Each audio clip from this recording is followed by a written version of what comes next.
अस्सलाम वालेकुम स्टूडेंट्स, कैसे हैं आप सब। मेरा नाम है बिस्मा असगर। मैं आपको अब कराने लगी हूँ हमारे इन्वायरमेंटल केमिस्ट्री का जो एटमॉस्फेयर का टॉपिक था उससे रिलेटेड जो बुक की एक्सरसाइज के क्वेश्चंस है ना वो सॉल्व करवाने लगी हूँ। हम बात करेंगे कि यही क्वेश्चंस जब हमारे पास पेपर में आएंगे तो हमने उनको किस तरह सॉल्व करना है और कौन से इंपॉर्टेंट आंसर्स हैं जो लिखने ज़रूरी हैं। ये सारी की सारी बातें हम डिस्कस करते हैं और उसके लिए चलते हैं लेक्चर की तरफ। तो स्टूडेंट्स अब हम करने लगे हमारी बुक के शॉर्ट क्वेश्चंस जो कि एक्सरसाइज में गिवन है। यही वो क्वेश्चंस हैं जो आपके पास पेपर में भी आते हैं। इसी वजह से आपको मैं यहाँ पे बताऊंगी कि इन सारे क्वेश्चंस के आंसर्स किस तरह आपने लिखने हैं जब ये पेपर में क्वेश्चंस आएंगे। ठीक है, सबसे पहला जो हमारे पास क्वेश्चन है वो है explain the phenomenon of decreasing temperature in troposphere. आपको मैंने चारों लेयर्स पढ़ाई थी और चारों लेयर्स की रीज़न बताई थी कि अगर कोई भी लेयर है एटमॉस्फेयर की तो उसमें टेम्परेचर चेंज की रीज़न क्या है। ठीक है, उसमें मैंने आपको ट्रोपोस्फेयर का भी बताया, स्ट्रेटोस्फेयर का बताया, मीजोस्फेयर और थर्मोस्फेयर, इन सब का बताया था। अभी हम बात करेंगे सिर्फ ट्रोपोस्फेयर की क्योंकि क्वेश्चन में यही पूछा गया है। ठीक है, क्वेश्चन में आपने याद रखना है कि जब भी ट्रोपोस्फेयर की बात करनी है ना तो आपने कार्बन डाइऑक्साइड की बात करनी है और वाटर की बात करनी है क्योंकि टेम्परेचर मेंटेनेंस में इन्हीं का रोल है। बेशक ट्रोपोस्फेयर में आपके पास नाइट्रोजन भी है, ऑक्सीजन भी है, लेकिन उनका कोई रोल नहीं है आपके पास इधर ट्रोपोस्फेयर का टेम्परेचर मेंटेन करने में। और इसके साथ साथ आपने ये बात भी लिखनी है जब लिख लेना ना कार्बन डाइऑक्साइड और वाटर के बारे में, तो ये भी लिखें कि टेम्परेचर डिक्रीज़ करता है जैसे जैसे हाइट इंक्रीज़ करती है या ऑल्टीट्यूड इंक्रीज़ करता है।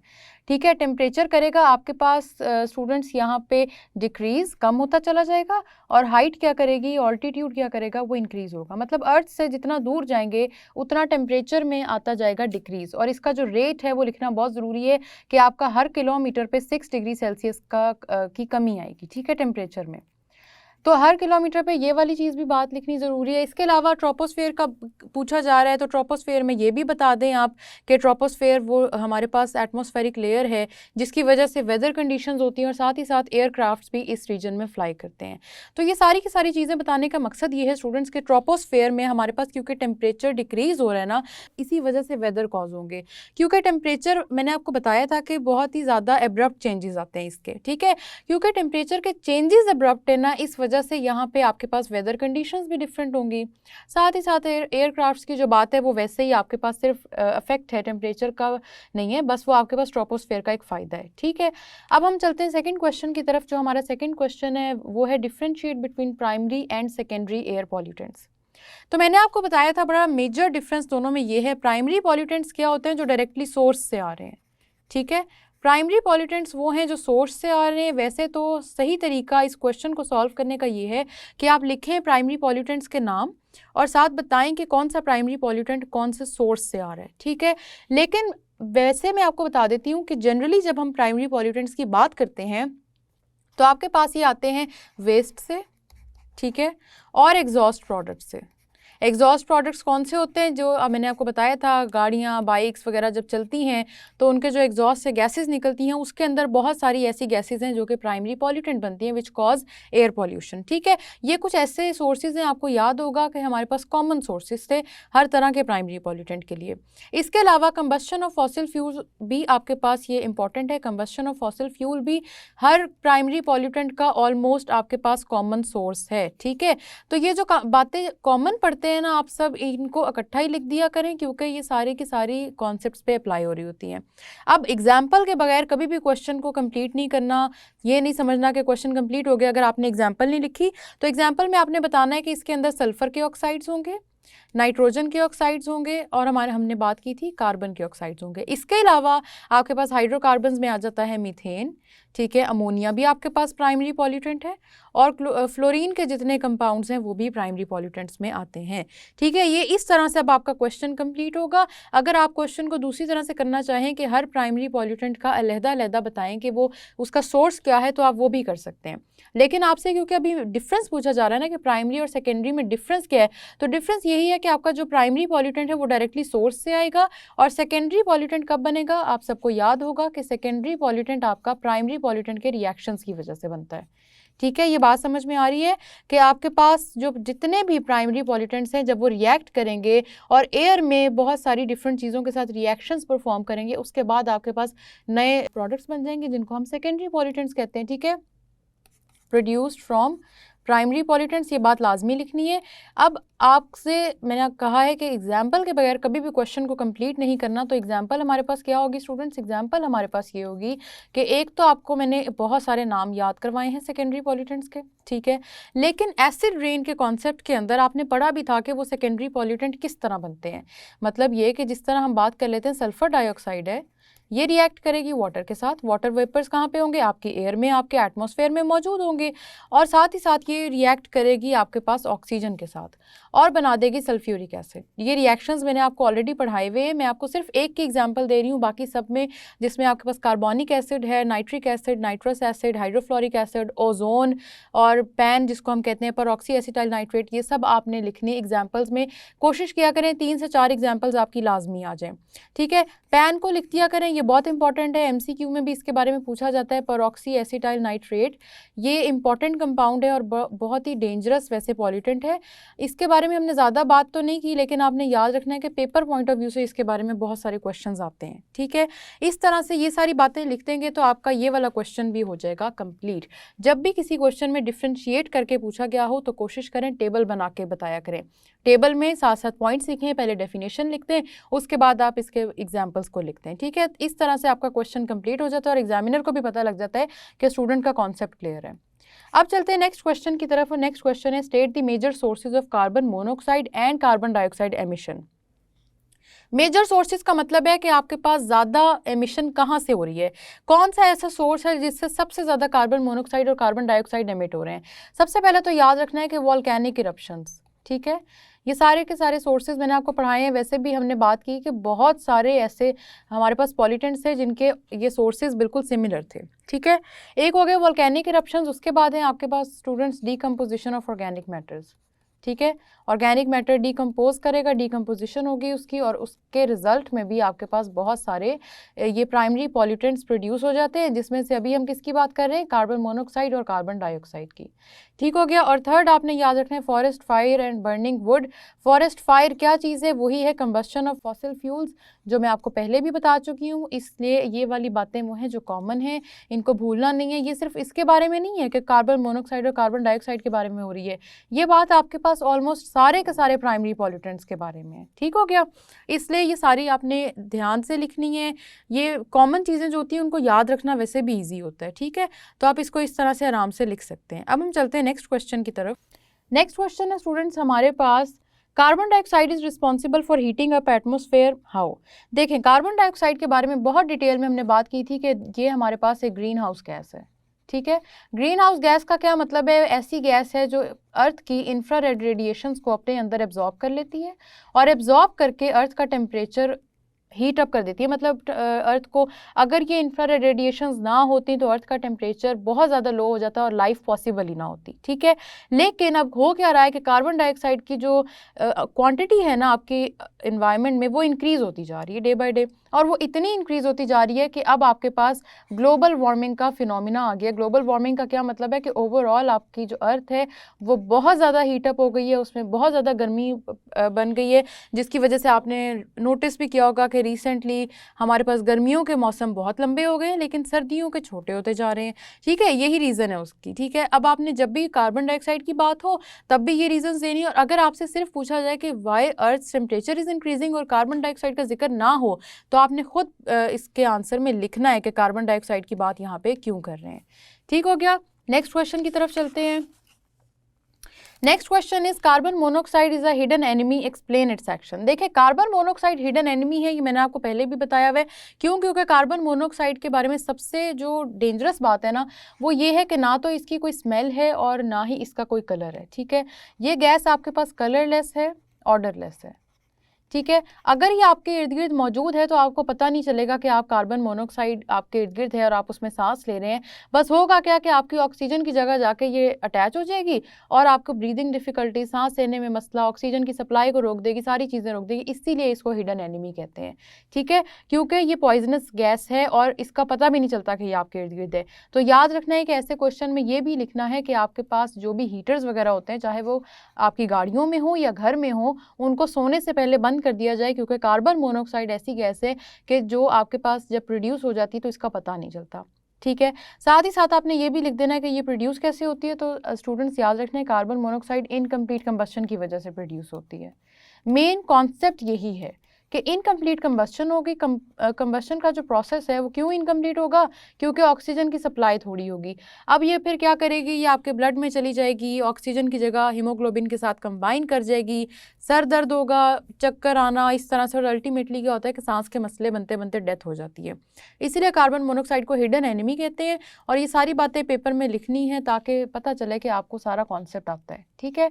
अब नेक्स्ट क्वेश्चन की तरफ चलते हैं, वो है what threats are to human health due to sulphur dioxide gas as air pollutant. Sulphur dioxide आपके पास एयर पॉल्यूटेंट है और उन्होंने पूछा है कि आपके पास ह्यूमन हेल्थ को क्या क्या नुकसानात हैं सल्फर डाइऑक्साइड की वजह से। तो सल्फर डाइऑक्साइड की वजह से जो नुकसानात हैं, सबसे पहले तो आ जाता है उसमें इरिटेशन, क्योंकि आपको मैंने बताया था कि ये गैस जो होती है सल्फर डाइऑक्साइड कलरलेस तो है लेकिन इसकी स्मेल बहुत इरिटेटिंग होती है। तो अगर आपके इर्द गिर्द सल्फर डाइऑक्साइड प्रेजेंट है तो उसका पता लग जाता है, क्योंकि उसकी स्मेल बहुत ज़्यादा इरिटेट करती है। और इरिटेट नहीं करती सिर्फ, फर्दर ये क्या करती है, ये सफोकेट भी करती है। सफोकेट का मतलब है सांस लेने में मसला करेगी, ठीक है, सांस नहीं लेने देगी, सफोकेशन करेगी। और ख़ास तौर पर डेंजरस किसके लिए, उन पेशेंट्स के लिए जो एज़मा के पेशेंट्स हैं, ठीक है। एज़मा के जो पेशेंट्स होते हैं उनका क्योंकि ऑलरेडी ब्रीथिंग इश्यूज चल रहे होते हैं, तो सल्फर डाइऑक्साइड की प्रेजेंस में उनके रेस्पिरेटरी प्रॉब्लम्स बहुत ज़्यादा इंक्रीज हो जाते हैं। आपसे क्वेश्चन में सिर्फ यही पूछा गया कि ह्यूमन हेल्थ पे इसके क्या इफेक्ट्स होंगे, इसलिए ह्यूमन हेल्थ के हिसाब से ही इसको एक्सप्लेन करें, आपने इसके बारे में ज़्यादा बात नहीं करनी, ठीक हो गया। अब ये हमने 3 इफेक्ट्स जो मैंने आपको बता दिए, इन्हीं को आपने डिस्कस करना है। नेक्स्ट क्वेश्चन की तरफ चलते हैं। हमारे पास क्वेश्चन नंबर 7 है, which air pollutant is produced on anaerobic decomposition of organic matter. तो स्टूडेंट्स याद रख लें, आपके पास मीथेन, ठीक है। मीथेन का पढ़ाते हुए मैंने आपको बताया था ना कि बैक्टीरिया इसको डीकम्पोज करता है। तो वो किस तरह करता है, वो एनारोबिक कंडीशंस में करता है, ठीक है। एनारोबिक का मतलब क्या होता है, एनारोबिक का मतलब होता है ऑक्सीजन की एब्सेंस में, ठीक है, इन दी एब्सेंस ऑफ ऑक्सीजन। तो ये एनारोबिक डीकम्पोजिशन होती है जिसकी वजह से आपके पास बहुत सारी मीथेन गैस प्रोड्यूस होती है।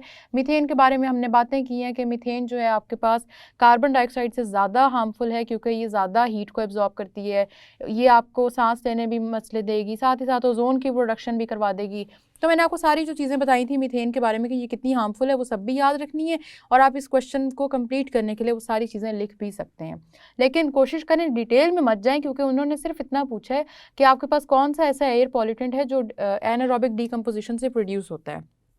तो इसी वजह से आपने बता देना मीथेन है, उसके 1-2 नुकसानात लिख दें, डिटेल में मत जाएं, क्योंकि उन्होंने पूछे नहीं है आपसे कि हार्मफुल इफेक्ट्स क्या होते हैं। अब चलते हैं क्वेश्चन नंबर 8 की तरफ। क्वेश्चन नंबर 8 है, how acid rain increases the acidity of soil. Acid rain किस तरह से एसिडिटी को बढ़ाएगा, पीएच को कम कर देगा। एसिड की बात करनी है तो हमेशा पीएच का जिक्र लाजमी करना है। ये बात मैंने आपको चैप्टर नंबर 2 पढ़ाते हुए, जब मैं एसिड्स, बेसिस और सॉल्ट्स पढ़ा रही थी, तब भी मैंने आपको बार बार बताया था कि पीएच की बात लाजमी करनी है, क्योंकि जो एसिड्स हैं ना ये पीएच को डिक्रीज कर देते हैं। और पीएच डिक्रीज करने का क्या मतलब होता है, पीएच डिक्रीज करने का मतलब होता है कि एसिड करेक्टर, एसिडिटी बहुत ज़्यादा इंक्रीज हो गई है, ठीक है। ये बात समझ में आ रही है। ये कॉन्सेप्ट में ज़्यादा टाइम नहीं दूंगी इसको, क्योंकि एसिड्स के चैप्टर में मैंने आपको बहुत डिटेल में ये सारी बातें समझाई हैं। लेकिन एसिड रेन का जहाँ पे जिक्र आए ना, वहाँ ये ज़रूर मेंशन कर दें कि कौन कौन से एसिड्स हैं जो सॉइल की एसिडिटी को बढ़ा रहे हैं एसिड रेन के थ्रू। आपके पास सल्फ्यूरिक एसिड है, नाइट्रिक एसिड है, ठीक है, ये सब स्ट्रॉन्ग एसिड्स हैं। उसके अलावा स्टूडेंट्स आपके पास कार्बोनिक एसिड है। तो जितने मैंने एसिड्स पढ़ाए हैं ना वो सब बहुत इंपॉर्टेंट है। रिएक्शंस लिखने हो तो बेशक वो भी लिख दें, क्यों, क्योंकि केमिस्ट्री के स्टूडेंट को रिएक्शंस आने चाहिए। अगर आपको रिएक्शन आते हैं, आप लिख देंगे, तो एग्जामिनर को पता चल जाएगा कि आपका कॉन्सेप्ट क्लियर है। तो एसिड रेन की बात कंप्लीट किया करें रिएक्शंस लिख के, ठीक है। Next question is point out 2 serious effects of ozone depletion. Ozone depletion के सीरियस इफेक्ट्स हमने बताने हैं। ओजोन डिप्लीशन के सबसे पहला जो सीरियस इफेक्ट है वो स्टूडेंट्स यही है कि ओजोन आपकी, क्योंकि यूवी रेज को रोकेगी नहीं, तो ये यूवी रेज आपके अर्थ पे आएंगी, आपकी स्किन पे स्किन कैंसर कॉज कर देंगी। और सिर्फ आपकी नहीं बल्कि एनिमल्स को भी ये क्या करती हैं, स्किन कैंसर कॉज कर देती हैं, ठीक है, क्योंकि ये बहुत हार्मफुल रेज हैं, इसी वजह से ये स्किन कैंसर कॉज कर देंगी। उसके अलावा इन्फेक्शियस डिजीजेस जैसे कि मलेरिया इसकी वजह से होगा। आपके पास वेदर चेंजेस ओजोन डिप्लीशन की वजह से आते हैं, ठीक है, क्लाइमेटिक चेंजेस जो मैंने आपको सारे के सारे पढ़ाए हैं, जो मतलब डिटेल में तो हमने बात नहीं की, लेकिन जिस तरह मैंने आपको बताया ना कि क्लाइमेट का चेंज आ जाता है, एक मेजर चेंज आ जाता है ओजोन डिप्लीशन की वजह से। और इसके अलावा प्लांट्स की लाइफ साइकिल को ख़राब करता है, ठीक है। ये 4 हैं। आपसे क्वेश्चन में सिर्फ 2 पूछे गए हैं, तो आप इनमें से जो उनसे भी 2 आपको याद रहें वो लिख दें, लेकिन याद आपने चारों करने हैं, क्योंकि पेपर में हो सकता है आपसे सारे के सारे पूछे जाएँ, इसलिए सारे के सारे आने भी चाहिए। MCQs में भी ये बातें पूछी जा सकती हैं। तो इस तरह से आपके हो गए ओजोन डिप्लीशन के इफेक्ट्स ख़त्म। नेक्स्ट क्वेश्चन की तरफ चलते हैं। हमारे पास क्वेश्चन नंबर 10 है और मैं यहाँ पे नंबरिंग चेंज कर रही हूँ। आपके पास है how ozone layer forms in stratosphere. Ozone layer stratosphere में किस तरह से बनती है? तो ओजोन लेयर स्ट्रेटोस्फेयर में बनती है जब आपके पास मोनोएटॉमिक ऑक्सीजन कंबाइन करता है डायटोमिक ऑक्सीजन के साथ, ठीक है, और आपके पास ओजोन बन जाता है O3। ये तीनों चीज़ें गैसियस फॉर्म में है। साथ फिजिकल स्टेट लाजमी लिखा करें। फिजिकल स्टेट लिखने से क्या होता है कि पता चल जाता है कि आपको रिएक्शन का सारा कॉन्सेप्ट आता है। इसके अलावा स्ट्रेटोस्फेयर की बात हो ही गई है तो ये भी लिख दीजिएगा कि यही ओजोन टेम्परेचर इंक्रीज कर देता है स्ट्रेटोस्फेयर का, ठीक है, टेम्परेचर इंक्रीज कर देगा और आपके पास ओजोन की फॉर्मेशन इस तरह से हो जाएगी। और इसका इफेक्ट हमने देख लिया कि स्ट्रेटोस्फेयर पे क्या होता है। ये भी आप लिख सकते हैं कि ये मिड ऑफ स्ट्रेटोस्फेयर में बनता है, मतलब स्ट्रेटोस्फेयर की जो मिडिल लेयर होती है उसके अंदर ओजोन की फॉर्मेशन होती है। क्यों होती है? क्योंकि यूवी रेज की सबसे ज़्यादा कम क्वांटिटी प्रेजेंट होती है उधर, ठीक है। ये सारी की सारी डिटेल आप लिखेंगे तो आपका क्वेश्चन बिल्कुल कंप्लीट हो जाएगा। हमारे पास अगला क्वेश्चन है why 75% of atmospheric mass lies within the troposphere. तो 75% क्यों है स्टूडेंट्स? मैंने आपको बताया था, एक रीज़न मैंने आपको दी थी कि एटमॉस्फेरिक जो लेयर्स हैं वो किस तरह अपनी जगह पर टिकी हुई हैं। तो अल्लाह ताला की तरफ से है ये कि वो अपनी जगह पे ग्रेविटी की वजह से हैं, ठीक है। ग्रेविटी फोर्स कहाँ से आ रही है? ग्रेविटी की फोर्स आ रही है अर्थ की तरफ से। अर्थ की वजह से बहुत सारी, मतलब ये जितनी लेयर्स हमने पढ़ी है ना, ये अपनी अपनी जगह पे हैं और इनमें से भी 75% जो अर्थ मास है, एटमॉस्फेरिक मास है, वो सारा का सारा आपके पास ट्रोपोस्फेयर में। क्योंकि देखें ट्रोपोस्फेयर वो लेयर है जिसके सबसे करीब है ग्रेविटी की फोर्स, ठीक है। ग्रेविटी की फोर्स सबसे ज़्यादा करीब आपके ट्रोपोस्फेयर की है। इस वजह से क्या कहते हैं हम कहते हैं कि 75% मास आपका इसी लेयर में होता है। आई होप आपको ये बात समझ में आ रही है कि क्योंकि ग्रेविटी की फोर्स जैसे जैसे आप अर्थ से दूर जाएंगे ग्रेविटी की फोर्स का जो पुल है वो कम होता चला जाएगा, ठीक है। इसीलिए हमने ये बात की कि हमारे पास ज़्यादा जो मास है वो 75% में प्रेजेंट होता है और उसमें भी हमने पढ़ा था कि 11 किलोमीटर तक ही होता है, ठीक है। 11 किलोमीटर तक 75% मास कवर हो जाता है। नेक्स्ट क्वेश्चन की तरफ चलते हैं। जो हमारे पास लास्ट क्वेश्चन है वो है how ozone layer is being depleted by chlorofluorocarbons. Chlorofluorocarbons किस तरह से इसको ख़त्म कर रहे हैं? आपको पता है कि क्लोरोफ्लोरोकार्बन्स पे यूवी रेज रिएक्ट करेंगी और यूवी रेज किस तरह रिएक्ट करेंगी कि यहाँ से क्लोरीन निकाल के क्लोरीन रेडिकल बना देंगी। यहाँ पे क्लोरोफ्लोरोकार्बन का ये जो सारा रिएक्शन है मैंने आपको जो पढ़ाया है वो कहाँ हो रहा है? वो हो रहा है स्टूडेंट्स आपके पास आपके स्ट्रेटोस्फेयर के अंदर। क्योंकि ये क्लोरोफ्लोरोकार्बन्स जो हैं ये निकल के अर्थ से आपके स्ट्रेटोस्फेयर तक जाते हैं, ठीक है। तो क्योंकि ये स्ट्रेटोस्फेयर तक जाते हैं इस वजह से क्या होता है कि आपके पास वहाँ पे जाके क्लोरोफ्लोरोकार्बन्स जैसे ही जाएंगे स्ट्रेटोस्फेयर पे पड़ती है यूवी रेज क्या करती हैं? इसको ब्रेक डाउन करके क्लोरीन रेडिकल में कन्वर्ट कर देंगी। क्लोरीन रेडिकल क्या करेगा? ओजोन पे जाके रिएक्ट करेगा।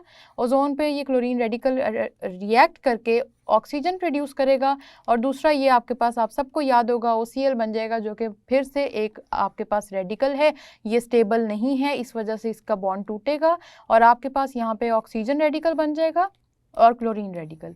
बातें रिपीट करने का मकसद ये है कि आपको समझ में आ जाए कि ये किस तरह से रिएक्शन हो रहा है। फिर आपने ऑक्सीजन के 2 रेडिकल लेने हैं स्टूडेंट्स और आपने रिएक्ट करवा के ऑक्सीजन गैस बना देनी है, ठीक है। अब ये सारा का सारा नुकसान किसकी वजह से हो रहा है? ये क्लोरीन रेडिकल की वजह से हो रहा है जो अभी तक ख़त्म नहीं हो रहा, ठीक है। ये अभी तक एज इट इज़ प्रेजेंट है क्योंकि इसने ऑक्सीजन गैस तो बना दी। और वही बात फिर से बता रही हूँ आप सबको कि ऑक्सीजन गैस आपके लिए यूज़फुल है, आप इसमें सांस लेते हैं इसी वजह से ये बहुत अच्छी गैस है, लेकिन ये आपके सन से आने वाली यूवी रेडिएशंस को नहीं रोकती। इसीलिए क्या होता है ओजोन ख़त्म हो जाती है, ऑक्सीजन गैस बन जाती है। अब ओजोन का ख़त्म होना नुकसानदेह है क्योंकि यूवी रेज तो रुकेंगी नहीं और इसीलिए वहाँ पे जहाँ ओजोन ख़त्म होती है उस जगह को हम कहते हैं कि ओजोन होल बन जाता है, ठीक है।